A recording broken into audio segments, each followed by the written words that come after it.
ನಮಸ್ಕಾರ ಕನ್ನಡಿಗರೇ, ನಮ್ಮ YouTube channel like ಮಾಡಿ, ಕಮೆಂಟ್ ಮಾಡಿ, ಸಬ್ಸ್ಕ್ರೈಬ್ ಮಾಡಿ, ಬೆಲ್ ಬಟನನ್ನು ಪ್ರೆಸ್ ಮಾಡಿ ಸಬ್ಸ್ಕ್ರೈಬ್ ಮಾಡಿ. ಇವತ್ತಿನ 100 ಜನ್ಮಕ್ಕೆ ಸಂಚಿಕೆ ಏನಾಯಿತು ನೋಡೋಣ ಬನ್ನಿ. ಯಾಮಿನಿ ಕೆಳಗೆ ಬಿದ್ದಿರ್ತಾಳೆ. ಅದನ್ನು ನೋಡಿ ಮೈತ್ರಿ ಮನೆಯಿಂದ ಹೊರಗೆ ಬಂದು, ಯಾಮಿನಿ ನಿಂಗೆ ಏನಾಯಿತು, ಯಾಮಿನಿ ಹಿಂಗೈತೆ, ಯಾಮಿನಿ ಅನ್ನೋ ಬದಲು ಅವಳು ಕಾಮಿನಿ ಅಂತಿರ್ತಾಳೆ. ಯಾಕಂದ್ರೆ ಯಾಮಿನಿ, ಆದರೆ ಮೈತ್ರಿಗೆ ಗೊತ್ತಿರೋದು ಅದು ಕಾಮಿನಿ ಅಂತ. ಯಾರೋ ಮರದಿಂದ ನಿಂತಿದ್ದಾರಲ್ಲ, ಮರೆಯಲ್ಲಿ ಯಾರೋ ನಿಂತಿದ್ದಾರಲ್ಲ ಅಂತ ಮೈತ್ರಿಗೆ ಅನಿಸುತ್ತೆ. ಮೈತ್ರಿ ಅದನ್ನು ನೋಡೋಕೆ ಅಂತ ಮರದ ಹತ್ರ ಬರ್ತಾಳೆ. ಮರದ ಹತ್ರ ಬರೋಷ್ಟರಲ್ಲಿ ಅಲ್ಲಿಂದ ಅವ್ರ ಅಮ್ಮ ಹೊಟ್ಟೋಗಿರ್ತಾಳೆ. ಅಲ್ಲಿ ಮರದ ಹತ್ರ ಯಾರೂ ಇರೋದಿಲ್ಲ. ಸರಿ, ಇಲ್ಲಿ ಯಾರೂ ಇರಲ್ವಲ್ಲ, ಇಲ್ಲಿ ಯಾರು ಇದ್ದಾರೆ ಅಂತ ಅನ್ಸೋಂಗಾಯ್ತಲ್ಲ ಅಂತ ಬಂದು ಇಲ್ಲಿ ಯಾಮಿನಿ ಹತ್ರ ಕಾಮಿನಿ ಅಂತ ಮೈತ್ರಿ ಎದೋಳು, ನಿಂಗೇನಾಯ್ತು ಎದೋಳು ಅಂತಿರ್ತಾಳೆ. ಅದವಳು ತಲೆ ಸುತ್ತ ಬಂದಿರೋದ್ರಿಂದ ಅವಳಿಗೇನು ಎಚ್ಚರ ಆಗೋದಿಲ್ಲ. ಆಮೇಲೆ ಅವಳು ನಮ್ಮ ಮನೆ ಒಳಗೆ ಕರ್ಕೊಂಬಂದು ರೂಮಲ್ಲಿ ಎಲ್ಲರೂ ಮಾತಾಡ್ತಾ ಇರ್ತಾರೆ. ಎಲ್ಲರೂ ಕೇಳ್ತಾರೆ, ಇವಳು ಯಾಕೆ ಹಿಂಗಾದ್ಲಿ, ಯಾಕೆ ಇಷ್ಟೊತ್ತು ಚೆನ್ನಾಗಿದ್ಲಲ್ಲ, ಯಾಕೆ ತಲೆ ಸುತ್ತ ಬಂದು ಬಿದ್ಲು ಅಂತ ಕೇಳ್ತಾಳೆ. ಚೇತನ್ ಅದಕ್ಕೆ ಇಲ್ಲ, ನನಗೂ ಗೊತ್ತಿಲ್ಲ ಏನಕ್ಕೆ ಬಿದ್ಲು ಅಂತ ಹೇಳ್ತಾಳೆ. ಅದಕ್ಕೆ ಮೈತ್ರಿ ಹೇಳ್ತಾಳೆ, ಇವತ್ತೆಲ್ಲ ರೆಸಾರ್ಟಲ್ಲಿ ತುಂಬ ಸುತ್ತಾಡ್ಕೊಂಬಂದ್ವಲ್ಲ, ಅದಕ್ಕೆ ಅವಳಿಗೆ ಆಯಾಸ ಆಗಿದೆ ಅಂತ ಅನ್ಸುತ್ತೆ ಅಂತ ಹೇಳ್ತಾಳೆ. ರೆಸಾರ್ಟ್ಗೆಲ್ಲ ಯಾಕೆ ಹೋಗಬೇಕಾಗಿತ್ತು, ಅದೆಲ್ಲ ಬೇಕಿತ್ತಾ, ಮದುವೆ ಟೈಮಲ್ಲಿ ಸುಮ್ಮನೆ ಇರ್ಬೋದಿತ್ತಲ್ಲ ಅಂತ ಅವ್ರ ಅಮ್ಮ ಹೇಳ್ತಾಳೆ. ಅದಕ್ಕೆ ಚಿರು ಹೇಳ್ತಾನೆ, ನಾನು ಡಾಕ್ಟ್ರಿಗೆ ಫೋನ್ ಮಾಡಿದ್ದೀನಿ, ಇನ್ನೇನು ಸ್ವಲ್ಪ ಹೊತ್ತಲ್ಲಿ ಇಲ್ಲಿರ್ತಾರೆ, ನೀವ್ಯಾರು ತಲೆ ಕೆಡ್ಸ್ಕೊಬೇಡಿ, ಬನ್ನಿ. ಎಲ್ಲರೂ ಹಿಂಗೆ ನಿಂತಿದ್ರೆ ಅವಳಿಗೆ ಉಸಿರು ಕಡ್ದಂಗೆ ಆಗುತ್ತೆ, ನಾವೆಲ್ಲ ಆಚೆ ಹೋಗೋಣ ಅಂತ ಹೇಳ್ತಾರೆ. ಅದಕ್ಕೆ ಚೇತನ್, ನಾನು ಇಲ್ಲೇ ಇರ್ತೀನಿ, ಅವ್ರನ್ನ ನೋಡಿಕೊಂಡು ಅಂತ ಹೇಳ್ತಾನೆ. ಅಜ್ಜಮ್ಮ, ಚೇತನ್ ನೀನೇನು ಅನ್ಕೋಬೇಡ, ಇವರೆಲ್ಲ ಹಿಂಗೆ ಮಾತಾಡ್ತಾರೆ ಅನ್ನೋ ಕಾರಣಕ್ಕೆ ನೀನು ಯಾವುದನ್ನು ಮನ್ಸಿಗೆ ಹಚ್ಕೋಬೇಡ, ತಲೆಗೆ ಹಾಕ್ಕೋಬೇಡ, ನೀನು ಆರಾಮಾಗಿರುವಂಥ ಅಜ್ಜಮ್ಮ ಚೇತನ್ಗೆ ಹೇಳ್ತಾರೆ. ಚೇತನ್, ಇಲ್ಲ ಅಜ್ಜಮ್ಮ, ನಾನು ಆರಾಮಾಗಿದ್ದೀನಿ ಅಂತ ಹೇಳ್ತಾರೆ. ಇಲ್ಲಿ ಗುರುಗಳನ್ನ ಬಾಟ್ಲಲ್ಲಿ ಹಾಕಿ ದಿಗ್ಬಂಧನ ಮಾಡಿರ್ತಾರೆ. ಗುರುಗಳು ಆಚೆ ಬರೋದಕ್ಕೆ ಆಗ್ತಾರಲ್ಲ, ಆಗ ಆಚೆ ಬರೋದಕ್ಕೆ ಪ್ರಯತ್ನ ಪಡ್ದಲ್ಲೇ ಯಾವ ಫಲನೂ ಸಿಗೋದಿಲ್ಲ ಅನ್ನೋದು ಗುರುಗಳಿಗೆ ಚೆನ್ನಾಗಿ ಗೊತ್ತು. ಹಾಗಾಗಿ ಗುರುಗಳು ಪ್ರಯತ್ನ ಪಡ್ತಾರೆ, ಅದನ್ನು ಓಪನ್ ಮಾಡೋದಕ್ಕೆ ನೋಡ್ತಾರೆ. ಆದರೆ ಓಪನ್ ಮಾಡೋದಕ್ಕೂ ಮುಂಚೆ ಅದು ಸುತ್ತ ಒಂದು ಮಂತ್ರಶಕ್ತಿನ ಹಾಕಿರ್ತಾರೆ. ಹಾಗಾಗಿ ಅವ್ರು ಓಪನ್ ಮಾಡೋಕ್ಕಾಗ್ದಾರೆ ಪ್ರಾರ್ಥನೆ ಮಾಡ್ತಾ ನಿಂತಿರ್ತಾರೆ. ಇಲ್ಲಿ ಚಿರು ಇಬ್ಬರು ರೂಮಲ್ಲಿ ಮಾತಾಡ್ತಾ ಇರ್ತಾರೆ. ಮಾತಾಡ್ಬೇಕಾದ್ರೆ ಮೈತ್ರಿ ಅಲ್ಲಿಗೆ ಬರ್ತಾಳೆ. ಬಾಮ ಮೈತ್ರಿ, ನಾನೇ ನಿನ್ನ ಕರೆದಿದ್ದು, ನನಗೇನೋ ಕೊಡಬೇಕು ಅಂತ ಹೇಳಿ ಒಂದು ಸೀರೆ ತೊಗೊಂಬಂದು ಮೈತ್ರಿಗೆ ಸೀರೆ ಕೊಡ್ತಾಳೆ. ನಿಮ್ಮ ಮದುವೆನ ಎಷ್ಟೋ ಗ್ರ್ಯಾಂಡಾಗಿ ಮಾಡಬೇಕಂತ ಅಂದ್ಕೊಂಡಿದ್ದೆ, ಬಟ್ ಅದು ಆಗಲಿಲ್ಲ, ಹಾಗಾಗಿ ಈಗ ಕೊಡ್ತಾಯಿದ್ದೀನಿ, ಇನ್ನೂ ಅಂದ್ಕೋಬೇಡ, ತೊಗೋ ಅಂತೇಳಿ ಸೀರೆ ಕೊಡ್ತಾರೆ. ಸೀರೆನ ತೊಗೊಂಡು ಈ ಕಡೆ ತಿರುಗಿದಾಗ ಅವ್ರ ರೂಮಲ್ಲಿ ಒಂದು ವೀಣೆ ಇರುತ್ತೆ. ಮತ್ತು ಈ ವೀಣೆ ಯಾಕೆ ಇಲ್ಲಿದೆ, ನಾನು ಬಂದಾಗಿನ ನೋಡ್ತಾಯಿದ್ದೀನಿ, ಈ ವೀಣೆನ ಯಾರೂ ನುಡಿಸ್ಲೇ ಇಲ್ಲ, ಆದರೂ ವೀಣೆ ಇಲ್ಲಿದೆಯಲ್ಲ, ಯಾರ್ದತ್ತೆ ಇದು ಅಂತ ಕೇಳಿದಾಗ ಚಿರು ಅಮ್ಮ ಹೇಳ್ತಾಳೆ, ಇದು ನನ್ನ ಗಂಡಂದು ವೀಣೆ, ಅವರು ಇದನ್ನು ತುಂಬ ಚೆನ್ನಾಗಿ ನುಡಿಸ್ತಾಯಿದ್ರು, ಅವ್ರು ನುಡಿಸೋದನ್ನ ಕೇಳ್ತಾಯಿದ್ರೆ ಎಲ್ಲನೂ ಮರೆತು ಕೂತ್ಕೊಳ್ಳೋ ಅಷ್ಟು ಚೆನ್ನಾಗಿ ನುಡಿಸ್ತಾಯಿದ್ರು. ಹೌದು ಮೈತ್ರಿ, ನನ್ನಪ್ಪ ಇದನ್ನು ನುಡಿಸ್ತಾಯಿದ್ರೆ ಆ ದೇವತೆನೇ ಸುಮ್ಮನೆ ಪ್ರಶಾಂತವಾಗಿ ಕೂತ್ಕೊಳ್ಳೋ ಥರ ಅನ್ನಿಸ್ತಾ ಇತ್ತು, ಅಷ್ಟು ಚೆನ್ನಾಗಿ ನಮ್ಮಪ್ಪ ವೀಣೆನ ನುಡಿಸ್ತಾಯಿದ್ರು. ಆದರೆ ಈಗ ನಮ್ಮಪ್ಪ ಹೋದ್ಮೇಲೆ ಯಾರೂ ಇದನ್ನು ವೀಣೆನ ನುಡಿಸೋರೇ ಇಲ್ಲ ಅಂತ ಹೇಳ್ತಾರೆ. ಅದಕ್ಕೆ ಮೈತ್ರಿ ಏನು ಮಾಡ್ತಾಳೆ, ಸೀರೆನ ಅಲ್ಲಿ ಹಾಸಿಗೆ ಮೇಲೆ ಇಟ್ಟು ವೀಣೆ ಹತ್ರ ಬರ್ತಾಳೆ. ಅದನ್ನು ಮುಟ್ಟೋಕ್ಕೆ ಅಂತ ಹೋಗ್ತಾಳೆ. ಅಷ್ಟರಲ್ಲಿ ಅವ್ರ ಹತ್ರ ಹೇಳ್ತಾಳೆ, ಪರವಾಗಿಲ್ಲ ಮೈತ್ರಿ ಮುಟ್ಟು ಅಂತ ಹೇಳ್ತಾರೆ. ಮೈತ್ರಿ ಏನು ರಾಯರನ್ನು ನೆನೆಸ್ಕೊಂಡು ಅದನ್ನು ಮುಟ್ಟೋದಕ್ಕೆ ಹೋಗ್ತಾಳೆ. ಇಲ್ಲಿ ಗುರುಗಳು, ನಾನು ಏನೇ ಮಾಡಿದ್ರು ಇದು ಓಪನ್ ಆಗ್ತಾ ಇಲ್ವಲ್ಲ, ನಾನು ಏನಾದ್ರು ಮಾಡಿದ್ರಿಂದ ಆಚೆ ಬರಬೇಕು ಅಂಥೇಳಿ ಮತ್ತೆ ಧ್ಯಾನದಲ್ಲಿ ಕೂತ್ಕೋತಾರೆ. ಆದರೆ ಇಲ್ಲಿ ಯಾಮಿನಿ ಏನೇನೋ ಮಾಡ್ತಿದ್ದಾಳೆ ಅಂಥೇಳಿ ಕಾಮಿನಿ ಸಿಟ್ಟಿನಿಂದ ಮನೆ ಒಳಗೆ ಬರೋದಕ್ಕೆ ಶುರು ಮಾಡ್ತಾಳೆ. ಇಲ್ಲಿ ಮೈತ್ರಿ ರಾಯರನ್ನ ನೆನೆಸ್ಕೊಂಡು ವೀಣೆನ ಮುಟ್ಟಿದಾಗ ಕಾಮಿನಿಗೆ ಶಕ್ತಿ ಯಾವುದೋ ತಡೆಯೋಂಗಾಗತ್ತೆ. ಈ ತಡೆದೊಂದಾಗ ಯಾಕೆ ಹಿಂಗೆ ತಡೆದಾಗ್ತಾ ಇದೆ ಅಂತ ಅವಳಿಗೆ ಅರ್ಥ ಆಗೋದಿಲ್ಲ. ಇಲ್ಲಿ ಮೈತ್ರಿ ಅದನ್ನು ವೀಣೆನ ದೇವ್ರನ್ನ ಸ್ಮರಿಸುತ್ತಾ ಕಣ್ಬಿಟ್ಟಾಗ ಕಾಮಿನಿ ಆಚೆ ನಿಂತಿರ್ತಾಳೆ. ಕಾಮಿನಿ ಆಚೆ ನಿಂತಿರೋದನ್ನ ನೋಡಿ ಇವಳ್ಯಾಕಿಲ್ಲ ಆಚೆ ಬಂದು ಕಾಮಿನಿ ಚಿರು ಅಂತ ಹೇಳ್ತಾಳೆ. ಚಿರುಗೆ ಇಲ್ಲೇ ಇರು ಚಿರುನಿ ಅಂತ ಹೇಳಿ ಅವ್ರ ಹತ್ರ ವೀಳೆ ಅಲ್ಲಿಂದ ಹೊರಡ್ತಾಳೆ. ಹೊರಡ್ಬೇಕಾದ್ರೆ ಕಾಮಿನಿ ಯಾಕೆ ಇಲ್ಲಿ ಬಂದು, ಈಗ ತಾನೇ ಅಲ್ಲಿದ್ಲಲ್ಲ ಅವಳು ಅಂತ ಅಂದ್ಕೊಂಡು ಆಚೆ ಬರ್ತಾಳೆ. ಅಷ್ಟಲ್ಲಿ ಚಿರುಗೆ ಹೇಳ್ಬಿಟ್ಟು ಅಲ್ಲಿಂದ ಹೊರಡ್ತಾಳೆ. ಇಲ್ಲಿ ಚೇತನ್ ಮತ್ತು ಯಾಮಿನಿ ಇಬ್ಬರು ರೂಮಲ್ಲಿ ಇರ್ಬೇಕಾದ್ರೆ ಚೇತನ್ ಹೇಳ್ತಾನೆ, ಯಾಮಿನಿಗೆ ಎಚ್ಚರ ಆಗಿದ ತಕ್ಷಣ ಕೇಳ್ತಾಳೆ, ನಾವಿಬ್ಬರು ಹಿಂಗೆ ಇರೋದಕ್ಕೆ ಬಿಡಲ್ಲ, ಇವರೆಲ್ಲರೂ ನಮ್ಮಿಬ್ಬರನ್ನ ಬೇರೆ ಮಾಡಿಬಿಡ್ತಾರೆ ಅಂತ ಚೇತನ್ ಹತ್ರ ಹೇಳ್ತಾಳೆ. ಯಾಕೆ ನಿಂಗೆಲ್ಲ ಮಾತಾಡ್ತಿದ್ಯಾ, ನಿಂಗೆ ಏನಾದರೂ ಸ್ಟ್ರೆಸ್ ಆಗಿದೆಯಾ ಅಂತ ಕೇಳ್ತಾನೆ. ಅದಕ್ಕೆ ಅವಳಿಲ್ಲ, ಇವರೆಲ್ಲ ನಮ್ಮನ್ನ ಬಿಡಲ್ಲ ಅಂತ ಹೇಳ್ತಾಳೆ. ಅಲ್ಲಿಗೆ ಕಾಮಿನಿ ಬರ್ತಾಳೆ ರೂಮ್ಗೆ. ಇವರಿಬ್ಬರು ಚೆನ್ನಾಗಿರೋದನ್ನ ನೋಡಿ ಸಹಿಸೋಕ್ಕಾಗ್ದಲೇ ಜೋರಾಗಿ ಕಿರ್ಸ್ತಾ ಲೈಟಲ್ಲಿ ಆಫ್ ಆಗಿರೋ ರೂಮ್ ಬಾಕ್ಲನ್ನ ಜೋರಾಗಿ ಹಾಕ್ತಾಳೆ. ಅದು ಚೇತನ್ಗೆ ಭಯ ಆಗುತ್ತೆ, ಇದೇನು ರೂಮ್ ಲಾಕ್ ಆಯ್ತಲ್ಲ ಅಂತ ರೂಮ್ ಡೋರ್ ಹತ್ರ ಹೋಗೋಕ್ಕೆ ಶುರು ಮಾಡ್ತಾನೆ.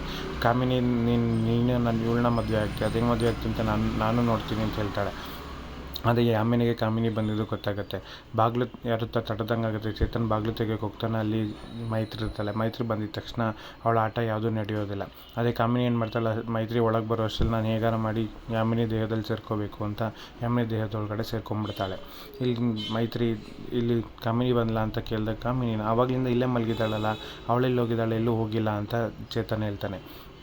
ಇಲ್ಲಿ ಕಾಮಿನಿ ಅಷ್ಟರಲ್ಲಿ ಯಾಮಿನಿ ದೇಹದಲ್ಲಿ ಸೇರ್ಕೊಂಡ್ಬಿಡ್ತಾಳೆ. ಮೈತ್ರಿ ಒಳಗೆ ಬರ್ತಿದ್ದಂಗೆ ಅವಳ ಶಕ್ತಿ ಯಾವುದೂ ನಡೆಯಲ್ಲ ಅಂತ ಗೊತ್ತಾಗಿ ಅವಳು ಕಾಮಿನಿ ದೇಹದೊಳಗಡೆ ಹೊರಟೋಗ್ತಾಳೆ. ಇಲ್ಲಿ ಗುರುಗಳು ಜ್ಞಾನ ಮಾಡಬೇಕಾದ್ರೆ ಅವ್ರಿಗೆ ಗೊತ್ತಾಗುತ್ತೆ ಮೈತ್ರಿಯಿಂದ ಇದು ಸಾಧ್ಯ ಇದೆ, ವೀಣೆ ನುಡಿಸಿದ್ರೆ ಇದೊಂದು ಶಕ್ತಿ ಇದೆ ಅಂತ ಗೊತ್ತಾಗುತ್ತೆ. ಅದಕ್ಕೆ ಗುರುಗಳು ಏನು ಮಾಡ್ತಾಳೆ, ನನ್ನ ಶಿಷ್ಯಂದಿರಿಗೆ ನಾನು ಏನಾದ್ರು ಒಂದು ಸಂದೇಶ ಕಳಿಸ್ಬೇಕು ಅಂತ ಅದರಿಂದನೇ ಒಂದು ಸಂದೇಶನ ಅವರ ಆಶ್ರಮಕ್ಕೆ ಒಂದು ಸಂದೇಶ ಕಳಿಸ್ತಾರೆ. ಆ ಸಂದೇಶ ಆಶ್ರಮನ ತಲುಪಿ ದೀಪದ ಜ್ಯೋತಿಗಳಿಗೆ ಹೋಗುತ್ತೆ. ಹಾಗೆ ಈಶ್ವರದ ಲಿಂಗದೊಳಗಡೆ ಆ ಜ್ಯೋತಿ ಸೇರಿಕೊಂಡು ಸುತ್ತ ಹೊಗೆ ತುಂಬ್ಕೊಳ್ಳೋದಕ್ಕೆ ಶುರು ಆಗುತ್ತೆ. ಆ ಹೊಗೆ ತುಂಬಿಕೊಂಡಾಗ ಹೊಗೆ ಯಾಕೆ ತುಂಬ್ಕೋತು ಅನ್ನೋದೇ ಯಾರಿಗೂ ಅರ್ಥ ಆಗೋಲ್ಲ. ಆದರೆ ಅದು ಗುರುಗಳಿಗೆ ಸಂದೇಶ ನೀಡಬೇಕಾಗಿರುತ್ತೆ. ಅದು ನೀಡಬೇಕಾಗಿರೋ ಕಾರಣಕ್ಕೆ ಆಶ್ರಮ ಫುಲ್ ಹೊಗೆ ತುಂಬಿಕೊಳ್ಳುತ್ತೆ. ಅಲ್ಲಿಗೆ ಆಶ್ರಮದಲ್ಲಿರೋಂಥ ಶಿಷ್ಯ ಬಂದು ಅದನ್ನು ನೋಡ್ತಾನೆ. ಇಷ್ಟೇನಿದು ಇಷ್ಟೊಂದು ಹೊಗೆ ತುಂಬ್ಕೊಂಡಿದ್ದಲ್ಲಿ ಹೇಗೆ ಸಾಧ್ಯ ಅದು ಇಷ್ಟೊಂದು ಹೊಗೆ ತುಂಬ್ಕೊಳ್ಳೋಕ್ಕೆ, ಯಾರು ಹಿಂಗೆ ಹೊಗೆ ಹಾಕಿದ್ದು ಅಂತ ಅವನು ಯೋಚನೆ ಮಾಡ್ತಾನೆ ನಿಂತಿರ್ತಾನೆ. ಅಲ್ಲಿಂದ ಮುಂದೆ ಹೋಗಿ ನೋಡ್ತಾನೆ. ಅಷ್ಟೇ ಇನ್ನೊಬ್ಬ ಶಿಷ್ಯ ಬಂದು ಗುರುಗಳೇ ಯಾಕಿದು ಇಷ್ಟೊಂದು ಹೊಗೆ ತುಂಬಿಕೊಂಡಿದೆ ಅಂತ ನನಗೂ ಗೊತ್ತಿಲ್ಲ, ಇದನ್ನು ಕ್ಲಿಯರ್ ಮಾಡಬೇಕು ಅಂತ ಹೇಳಿ ಹೋಗ್ತಾನೆ. ಅಷ್ಟರಲ್ಲಿ ಅದೇ ಕ್ಲಿಯರ್ ಆಗುತ್ತೆ. ಹೊಗೆಲ್ಲ ಹೋದ್ಮೇಲೆ ನೋಡ್ತಾನೆ ಗೋಡೆ ಮೇಲೆ ಜಯಮ್ಮ ಅಂತ ಬರೆದಿರುತ್ತೆ. ಹಾಗೆ ಹಾವಿನ ಆಕಾರ ಒಂದಿರುತ್ತೆ, ಹಂಗೆ ಗುಹೆಯ ಒಂದು ಆಕಾರ ಇರುತ್ತೆ. ಇದು ಏನೋ ಒಂದು ಸಂದೇಶ ಕೊಡ್ತಾ ಇದೆ ಅಂತ ಅವನ ಶಿಷ್ಯನಿಗೆ ಗೊತ್ತಾಗುತ್ತೆ. ಅದೇನು ಸಂದೇಶ ಅಂತ ನೋಡೋಣ. ಇಲ್ಲಿ ಚೇತನ್ ಯಾಮಿನಿ ಹತ್ರ ಬರ್ತಾನೆ. ಅವಳು ಮಲಗಿರೋದನ್ನ ನೋಡಿ ಮೈತ್ರಿ ಇದಂಗೆ ಮಲಗಿರೋದಕ್ಕೆ ಸಾಧ್ಯ, ನಾನು ಈಗ ತಾನೇ ಅವಳನ್ನ ನೋಡಿದ್ದೀನಿ, ಅದು ಹೆಂಗೆ ಇಲ್ಲಿ ಬಂದು ಮಲ್ಕೊಂಡಿದ್ದಾಳೆ ಅಂತ ಮೈತ್ರಿಗೆ ತಲೆಯಲ್ಲಿ ಓಡ್ತಾ ಇರುತ್ತೆ. ಅದಕ್ಕೆ ಚೇತನ್ ಹೇಳ್ತಾನೆ ನೀವೆಲ್ಲ ಕನ್ಫ್ಯೂಸ್ ಮಾಡ್ಕೊಂಡಿದ್ದಾರೆ ಅಂಥೇಳಿ ಅವಳಿಗೆ ಬೆಡ್ಶೀಟ್ ಹೊಚ್ಚಿಸ್ತಾನೆ. ಅದಕ್ಕೆ ಕಾಮಿನಿಗೆ ಎಚ್ಚರಾಗಿ ಎದ್ದು ಕೂತ್ಕೊಂಡು ನೀವೇನು ಮಾಡ್ತಿದ್ದೀರಾ, ಇಲ್ಲಿ ನಂಗೆ ಬೇರೆ ಕೆಲಸ ಇದೆ, ನಾನು ಹೋಗ್ತೀನಿ ಅಂತ ಹೇಳ್ತಾಳೆ. ಅವಳು ಸಿಟ್ಟಿನ ಮುಖ ನೋಡಿ ಮೈತ್ರಿಗೆ ಅನಿಸುತ್ತೆ ಇವಳು ಈಗ ಬೆಳಗ್ಗೆಯಿಂದ ಎಷ್ಟು ಸೌಮ್ಯ ಸ್ವಭಾವವಾಗಿದ್ಲು, ಇವಾಗ ಯಾಕೆ ಇಷ್ಟು ಸಿಟ್ಟು ಮಾಡ್ಕೊಂಡಿದ್ದಾಳೆ ಅಂತ ಮೈತ್ರಿ ಯೋಚನೆ ಮಾಡೋದಕ್ಕೆ ಶುರು ಮಾಡ್ತಾಳೆ. ಅಲ್ಲಿಂದ ಕಾಮಿನಿ ರೂಮಿಂದ ಆಚೆ ಹೊಟ್ಟೋದ್ಮೇಲೆ ಚೇತನ್ ನೀವೇನು ತಲೆ ಕೆಡ್ಸ್ಕೊಬಿಟ್ಟು ನಾನು ಅವ್ರಿಗೆ ಸಮಾಧಾನ ಮಾಡ್ತೀನಿ ಅಂದರೆ ಚೇತನ್ ಕೂಡ ಅಲ್ಲಿಂದ ಹೋಗ್ತಾನೆ. ಇಲ್ಲಿ ಮೈತ್ರಿ ಯೋಚನೆ ಮಾಡ್ತಿರ್ತಾಳೆ, ಅವಳು ಇಬ್ಬರು ನಮ್ಮನ್ನ ಒಂದಾಗೋದಕ್ಕೆ ಬಿಡಲ್ಲ ಅಂತ ಹೇಳಿದ್ದನ್ನು ಚೇತನ್ ಮೈತ್ರಿ ಹತ್ರ ಹೇಳ್ತಾಳೆ. ಹೀಗೆಲ್ಲ ಮಾತಾಡ್ತಿದ್ರು, ಅವ್ರಿಗೇನೋ ಡಿಸ್ಟರ್ಬ್ ಆಗಿದ್ದಾರೆ, ನಾನು ಹೋಗಿ ನೋಡ್ತೀನಿ ಅಂತ ಹೇಳಿ ಚೇತನ್ ಅವಳಿಂದ ಹೋಗ್ತಾನೆ. ಮೈತ್ರಿ ಇದು ಏನಾಗ್ತಾಯಿದೆ ಇಲ್ಲಿ, ಏನೂ ಅರ್ಥನೇ ಆಗ್ತಾ ಇಲ್ವಲ್ಲ ಅಂತ ಮೈತ್ರಿ ಗೊಂದಲದಲ್ಲಿರ್ತಾಳೆ. ಇಲ್ಲಿ ಜಯಮ್ಮ ಅಂತ ಬರೆದು ಆಕಾರ ಸೂಚನೆ ಕೊಟ್ಟಿರೋದನ್ನು ಜಯಮ್ಮ ಅವ್ರಿಗೆ ಇಮಿಡಿಯೇಟಾಗಿ ಫೋನ್ ಮಾಡ್ತಾರೆ ಶಿಷ್ಯಂದಿರು. ಅಲ್ಲಿಗೆ ಅಜ್ಜಮ್ಮ ಬರ್ತಾರೆ. ಅಜ್ಜಮ್ಮ ಬಂದು ಇದೇನು ಸಂದೇಶ ಕೊಟ್ಟಿದ್ದಾರೆ, ಇದು ಹೆಂಗೆ ಸಂದೇಶ ಇಲ್ಲಿಗೆ ಬಂತು ಅಂತ ಕೇಳಿದಾಗ ಇದು ಗುರುಗಳೇ ಕಳಿಸಿರೋಂಥ ಸಂದೇಶ ಅನಿಸುತ್ತೆ ಅಂತ ಹೇಳ್ತಾರೆ. ಅದಕ್ಕೆ ಜಯಮ್ಮ ಇಲ್ಲಿ ಹಾವೇ ಆಕಾರ ಇದೆ, ನನಗೆ ಹಾವೇ ಮುಂದಿನ ದಾರಿ ತೋರಿಸುತ್ತೆ ಅಂತೇಳಿ ಜಯಮ್ಮ ಅಲ್ಲಿಗೆ ಹೋಗ್ತಾರೆ. ಇಲ್ಲಿ ಕಾಮಿನಿ ಮತ್ತು ಅವರಮ್ಮ ಇಬ್ಬರು ಮಾತಾಡ್ತಾ ನಿಂತಿರ್ತಾರೆ ಹೊರಗಡೆ. ಇದನ್ನು ಕಾಮಿನಿ ಹೊರಗಡೆ ಮಾತಾಡ್ಬೇಕಾದ್ರೆ ಅವರಮ್ಮ ಹೇಳ್ತಾಳೆ, ನಾನೇ ಮೈತ್ರಿ ಮತ್ತು ಚಿರು ಮಾತಾಡ್ಬೇಕಾದ್ರೆ ಎಲ್ಲ ಕೇಳಿಸ್ಕೊಂಡು ನಾನು ಹೋಗಿ ಕಾಮಿನಿ ದೇಹದಲ್ಲಿ ನೀನು ಸೇರ್ಕೊಳ್ಳೋಂಗೆ ಶಕ್ತಿನ ತುಂಬಿದ್ದೆ ಅಂತ ಹೇಳ್ತಾಳೆ. ಅದಕ್ಕೆ ಈಗ ಹೆಂಗೂ ತುಂಬಿದಾಯಿತು, ಈಗ ಅವಳಿಬ್ರೂ ಒಂದಾಗೋದಕ್ಕೂ ನಾನು ಬಿಡೋದಿಲ್ಲ. ಆದರೆ ಈಗ ನಾನು ಹೆಂಗಾರು ಮಾಡಿ ಚಿರು ಪಡ್ಕೋಬೇಕು, ಅದ್ರ ಕಡೆ ನಾನು ನೋಡಬೇಕು, ಇದನ್ನೇನು ಮಾಡಬೇಕು, ದಾರಿನ ಹೆಂಗೆ ತೊಗೋಬೇಕು ಅನ್ನೋದೇ ನಂಗೆ ಗೊತ್ತಾಗ್ತಿಲ್ಲ ಅಂತ ಕಾಮಿನಿ ಹೇಳ್ತಾಳೆ. ಕಾಮಿನಿ ಮತ್ತು ಯಾಮಿನಿ ದೇಹದಲ್ಲಿ ಸೇರ್ಕೊಂಡಿರೋದು ಸತ್ಯ ಚೇತನ್ಗೆ ಗೊತ್ತಾಗುತ್ತೆ.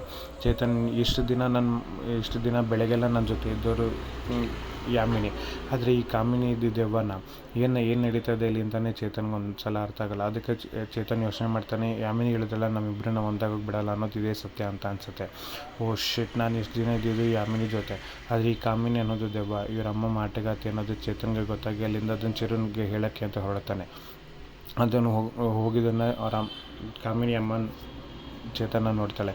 ಚೇತನನ್ನು ಕೇಳಿಸ್ಕೊಂಡು ಹೋದ ಕಾಮಿನಿ ಅಂತ ಕಾಮಿನಿಗೆ ಹೇಳ್ತಾಳೆ. ಇಲ್ಲಿ ಚಿರು ಅಕ್ಕ ಫೋನಲ್ಲಿ ಮಾತಾಡ್ತಾನೆ ನಿಂತಿರ್ಬೇಕಾದ್ರೆ ಚೇತನ್ ಓಡಿ ಬರ್ತಾನೆ.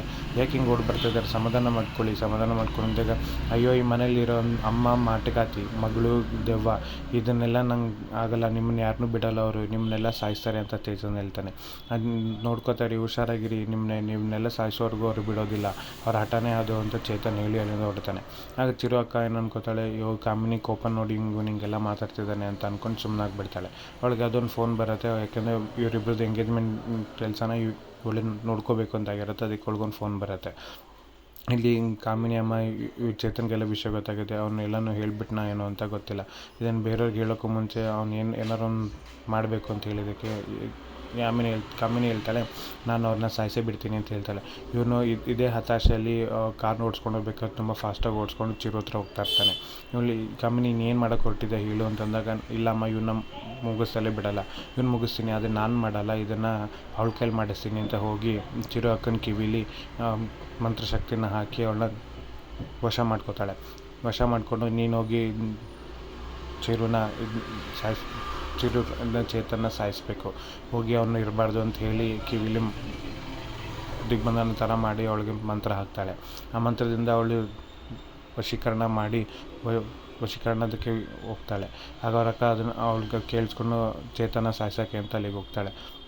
ಇಲ್ಲಿ ಕಾಮಿನಿಗೆ ನಾನು ಅಂದ್ಕೊಂಡಿದ್ದು ಆಗುತ್ತೆ ಅಂತ ಅಂದ್ಕೊಂಡು ಖುಷಿ ಪಡ್ತಾಳೆ. ಇಲ್ಲಿ ಚಿರು ಕನ್ನಡಿ ಮುಂದೆ ನಿಂತ್ಕೊಂಡು ಇದು ಮಾರ್ಕ್ ಏನಕ್ಕೆ ದೊಡ್ಡದಾಗ್ತದೆ ಅಂತ ಯೋಚನೆ ಮಾಡ್ತಾ ಇರ್ತಾನೆ. ಅಷ್ಟರಲ್ಲಿ ಹುಡುಗ ಬಂದು ಸರ್ ಈವೆಂಟ್ ಮ್ಯಾನೇಜರ್ ಬಂದಿದ್ದಾರೆ, ನೀವು ಬನ್ನಿ ಅಂತ ಹೇಳಿ ಚಿರುನ ಕರ್ಕೊಂಡು ಹೋಗ್ತಾನೆ. ಸರಿ ಕಾಮಿನಿ ಏನು ಹೇಳಿದಳು ಅದೇ ಡಿಸೈನ್ಸ್ ಎಲ್ಲ ಮಾಡಿಬಿಡಿ ಅಂತ ಹೇಳಿ ಅಲ್ಲಿಂದ ಅವನು ಹೊರಡ್ತಾನೆ. ಆದರೆ ಅವ್ನು ಹೊರಟ್ಮೇಲೆ ಚೇತನ ಅಲ್ಲಿಗೆ ಬರ್ತಾನೆ. ಚಿರು ಈಗ ತಾನೇ ಹೋದ, ನಾನು ಅಲ್ಲೇ ಹೋಗ್ತಾನೆ, ನಾನು ಅವ್ನಿಗೆಲ್ಲ ಈ ವಿಷಯ ಹೇಳಬೇಕು ಅಂತ ಅಲ್ಲಿಗೆ ಹೋಗ್ತಾನೆ. ಚಿರುಗೆ ಇನ್ನೇನು ಹೋಗಬೇಕು ಅನ್ನೋ ದಾರಿ, ಇನ್ನೇ ರೀಚ್ ಆಗಬೇಕು ಅನ್ನೋ ದಾರಿಲಿ ಅವ್ನು ಬ್ರೇಕಾಗಿ ನೋಡ್ತಾನೆ.